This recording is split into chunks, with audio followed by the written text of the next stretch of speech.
চাই, legally empower করতে চাই এবং সরকার পরিচালনার প্রায় সমস্ত ক্ষেত্রে তাদের অংশগ্রহণ নিশ্চিত করতে চাই। কিন্তু সেই ক্ষেত্রে আমাদের এই সংসদীয় পদ্ধতিতে আমরা মনে করেছি আগের 50 আসন থেকে বৃদ্ধি করে সেই আসন আরো 50টা বৃদ্ধি করে 100 আসনে উন্নীত করা হবে। সেটা আমাদের প্রস্তাব এখনো আছে, কিন্তু সেই নির্বাচন প্রক্রিয়া হবে আগের মতো যেভাবে 50 আসনের অনুপাতে নারীরা নির্বাচিত হতেন সেইভাবে। এখানে অনেক বিতর্ক আছে, কেউ সরাসরি নির্বাচন চায়, আর কিছু কিছু প্রস্তাব আছে বাই রোটেশন পদ্ধতি চাই, যেটা এখনো পর্যন্ত কোথাও এক্সপেরিমেন্টে টিকে নাই, এবং কেউ কেউ চায় যে নির্ধারিত ডিলিমিটেটেড এরিয়ার মধ্যে নারী আসন ফিক্স করে দিয়ে সেখানে নির্বাচন হোক। কেউ কেউ চায় যে 3টা আসনকে এক আসন ডিক্লেয়ার করে 300-এর জায়গায় আর একটা 100টা আসন থাকুক, তার মানে 300 বিদ্যমান থাকবে, প্রতি 3টে আসনে একটা আসন হলে আর একটা 100 আসন হয়,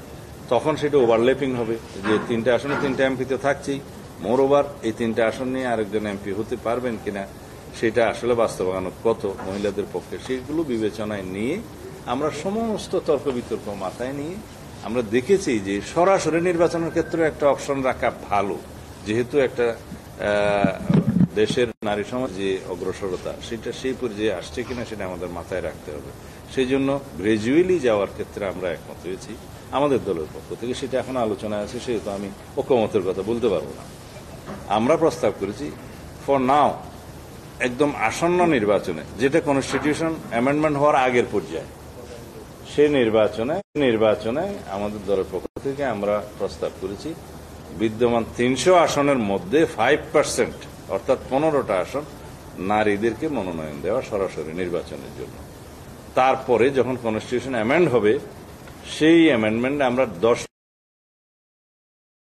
আসনের মধ্য থেকে অর্থাৎ 30 জন দেওয়া, সেটা 2031 সালে যখন নির্বাচন হবে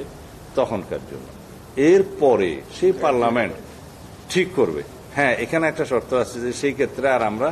50 থেকে 100 যেটা বৃদ্ধি করার প্রস্তাব করেছি সেটা আর থাকলো না, সেটা 50 আগের নিয়মেই 50 জন সদস্য নারী সদস্য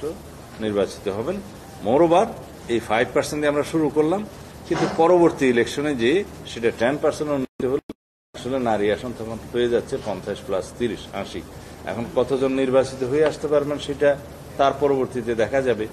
এবং সেইভাবে একটা এক্সপেরিমেন্টের মধ্য দিয়ে গিয়ে যদি তখনকার সমাজ তখনকার পার্লামেন্ট মনে করে যে আমাদের নারী আসন আরও বৃদ্ধি করা উচিত সরাসরি নির্বাচনের ক্ষেত্রে, সেটা তখন বিবেচনায় নেওয়া যাবে। এক পর্যায়ে সমাজের অগ্রগতি, নারীদের অগ্রগতি মাথায় রেখে তখনকার অবস্থা বিবেচনা করে পর্যালোচনা করে হয়তো